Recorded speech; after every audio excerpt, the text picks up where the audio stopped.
Her telden bir demet tecrübelerim kanalına hoş geldiniz. Bugün 5x5 küpü bölüm bölüm anlatmaya başlayacağım. İlk bölüm ortaları yapmak olacak. Bakın şöyle ortaları yapacağız. 5x5 küpte ortalar sabittir. Yani şu orta kısımdaki renk neyse ileride o yüzey olacaktır. Şimdi ortaları yapma ile alakalı hemen yapılmış küpü bozaraktan başlıyoruz. Şimdi bozalım güzelce.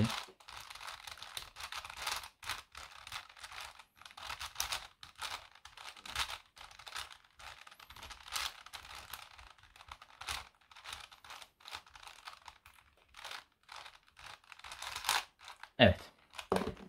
Şimdi 5x5 küpü bozduk. Öncelikle ortaları yapacağız. Önce bir renk belirleyeceğiz. Beyaz. Beyazla başlayacağız. Bakın şöyle otomatik burada üçlüler olmuş. Şöyle üçlüler yaparaktan bakın şu 9 kareyi tamamlayacağız. Her yüzeyin 9 karesini. Şimdi 4x4 küpte anlatmıştım. İkililer oluştu. Yani şöyle bir hareket düzlemi vardı. Bir de hareket düzleminin sabit düzlemler vardı. Şimdi bunları kullanaraktan yapacağız. Şimdi bir üçlü olmuş. Şurada bir ikili var. Bunun yanına bir tane ne yapmamız lazım? Bir beyaz getirmemiz lazım. Bir orta nokta bakın beyaz getirmemiz lazım. Şurada bir tane beyaz var. Bu beyazı şöyle aldım bakın. Bakın. Şimdi bunu ileri itiyorum. Bakın. Bu alta geleceği için alt kısma getirdim. İleri yaptım. Bakın beyazlar tamamlandı. Ve bunu şuraya getirmek için bunun yönünü değiştirmem lazım. Bakın böyle gitmiyor. Ne yaptım? Şöyle yapıyorum. Ve ileri yaptığımda beyazın yanına gitmiş oldu. Bakın altılı oldu. Şimdi şunu kurtarıyorum buradan. Evet, yan tarafa alıyorum. Diğer beyazlara bakıyorum. Bakın şimdi burada iki tanesi olmuş, bir tanesi olmamış. Şu nerede? Burada. Bunu yaptığımda şurası bozulacak. Evet bak şu ileri yaptığımda bozulacak. Bir de bu normalde ileri yaptığımda şu yukarı gelecek ama aşağı gelmesini istiyorum. Onun için ben bu yönü değiştiriyorum. Alt tarafa alıyorum bakın. Şu anda ileri yaptığımda ne yapmış olacak? Buraya gelmiş olacak. Ve ileri yapıyorum. Bu üçlü beyazlar düzeldi ama ne oldu? Şu geri gitti. Değil mi? Ben bunu şu hareket düzleminden çıkartmak için bakın şu yönü çeviriyorum. Artık ortası sabit konuma geldi. Ve ne yapıyorum? Beyazı yerine getiriyorum. Diğer beyazı da yanına götürüyorum. Bakın beyaz ortaları yapmış olduk. Şimdi sarıları yapacağız. Bakın sarının ilki olmuş. Beyazın karşısında sarı olacaktı. Sarının bir üçlü olmuş. Diğer bakın üçlü şurada. Veya şöyle yapalım bakın. Şurada bir ikili var. Bu birli bunun yanına gidecek. Ne yapıyorum? Direkt ileri yaptım bakın. Evet. Sonra bu üçlüyü şuraya götüreyim ben. Nasıl götüreceğim? Buraya götürmek için şuradaki hareket düzlemine gelmesi lazım. Ne yapacağım? Bunu tam şöyle çeviriyorum. Ve şuraya hareket düzlemine getiriyorum. Sarının yanına getiriyorum bakın. Beyaz bozuldu. Beyaz bozuldu. Beyazı geri almak için bu hareket düzlemini ne yapmam lazım benim? Değiştirmem lazım. Bakın. Bozuk olmayan yeri yaptım. Beyazı tekrar geri çektim. Ve ne olmuş oldu? Beyaz yerinde oldu. Sarı da yerinde oldu. Şimdi şu sarıyı ne yapmam lazım? Buraya getirmem lazım. Evet. Şimdi bakın böyle yaptığımda ne oluyor? Bakın böyle yaptığımda şöyle yaptığımda bu alta geliyor. Biz nereye gelmesini istiyoruz? Üste gelmesini istiyoruz. Onun için ne yapacağız? Bakın şunu çeviriyorum. Üste aldım. Evet. Şimdi şunu ileri yapıyorum. Evet. Sonra bunu hareket düzleminden çıkarıyorum.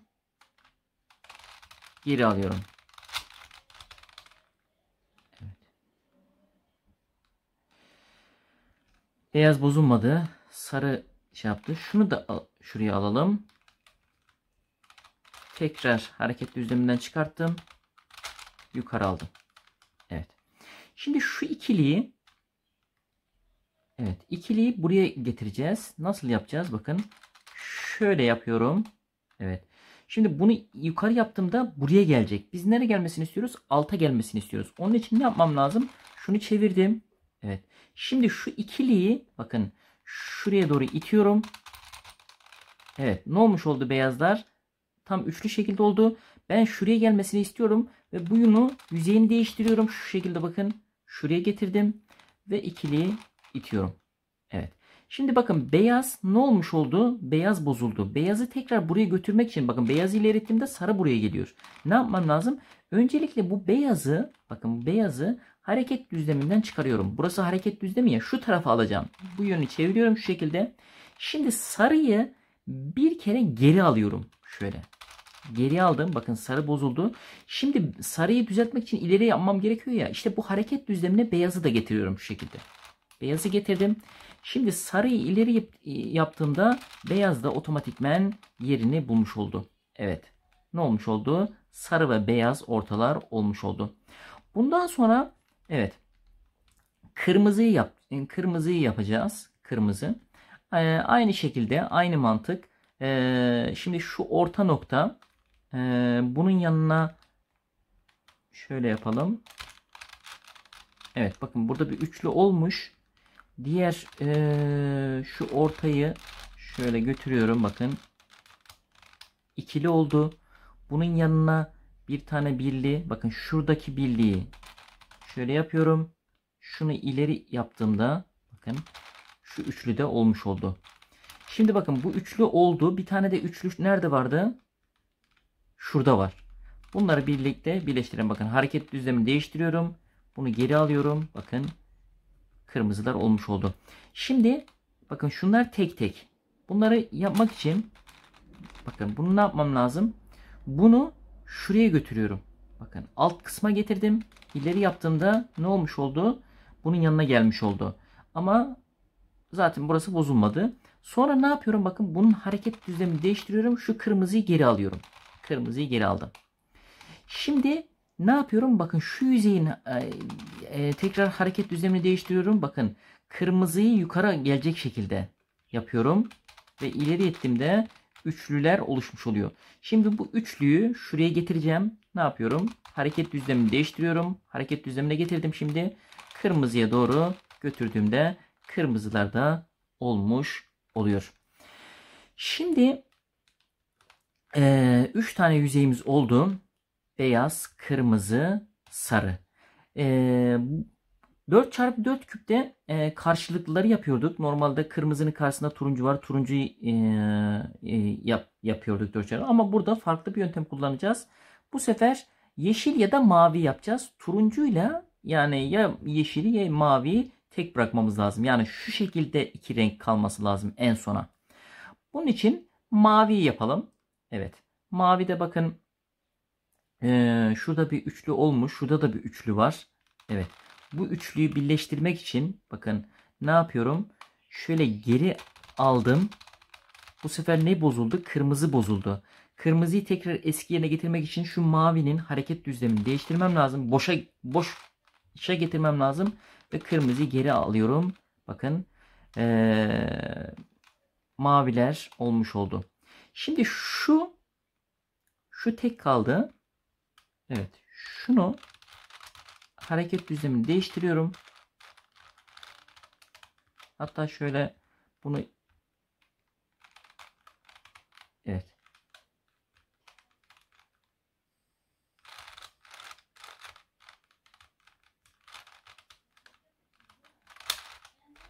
Evet. Bakın şöyle ileri yapıyorum.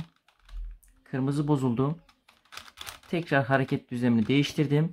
Bakın şöyle değiştirdim. Bu kırmızıyı geri çektiğimde mavi de otomatikmen buraya gelecek. Bakın çektim, mavi düzeldi. Şimdi ne yapmam lazım? Maviyi geri çektiğimde kırmızı tekrar bozacak. Tekrar bu sefer yine maviyi hareket düzleminden çıkarıyorum. Kırmızıyı bir kere geri çekiyorum. Geri çektim. Şimdi kırmızıyı ileri yapıyorum. Bakın kırmızı bozuldu. Maviyi hareket düzlemine getiriyorum. Kırmızıyı geri çektiğimde otomatikmen mavi de geri çekilmiş olacak. Kırmızıyı geri çektim. Mavi de otomatikmen geri çekilmiş oldu. Şimdi iki tane renk kaldı. Yeşil ve turuncular kalmış oldu. Şimdi bunu ileri geri götürerekten yapacağız. Şöyle yapıyoruz. Şimdi şu yeşilin yanına bakın şu yeşili götürüyorum. Evet. Sonra bunu hareket düzleminden çıkarıyorum ve geri alıyorum. Evet.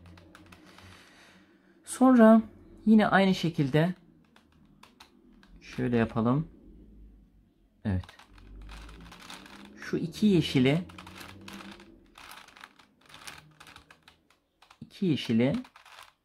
şöyle bakın şunun yanına götürelim. Evet. Götürdük. Hareket düzlemini değiştiriyorum. Bunu geri alıyorum. Evet. Aynı şekilde devam edeceğiz. Bakın şu iki yeşili şu ileri yapacağız. Bakın şu şekilde çevirdim. Bu ileri yaptığımda buraya gelecek. Evet. Sonra bunu geri çekmem lazım. Tekrar hareket yönünü değiştirdim. Geri aldım. Evet. Bakın şu şekilde aldı. Sonra şunu ileri yaptım. Tekrar yukarı yaptım. Bakın. Yine yeşili birleştiriyorum. Hareket düzlemini değiştirdim. Geri aldığımda evet yeşiller de olmuş oldu. Turuncular da bütün orta noktalar olmuş oldu. Evet. Burada yaparken dikkat ederseniz hangisinin yanına götüreceksek götürüyoruz, birleştiriyoruz. Sonra bu birleştirdiğimiz yeri hareket düzleminden çıkarıyoruz. Sonra onu geri alıyoruz ki diğer renkler de olmuş olsun. Evet. 5x5 küpte orta noktaları yaptık. Bir sonraki videomda şu yan ortaları yapacağız. Evet. İzlediğiniz için teşekkür ederim. Sorularınız varsa yorumlarda bekliyorum. Abone olur, like atar ve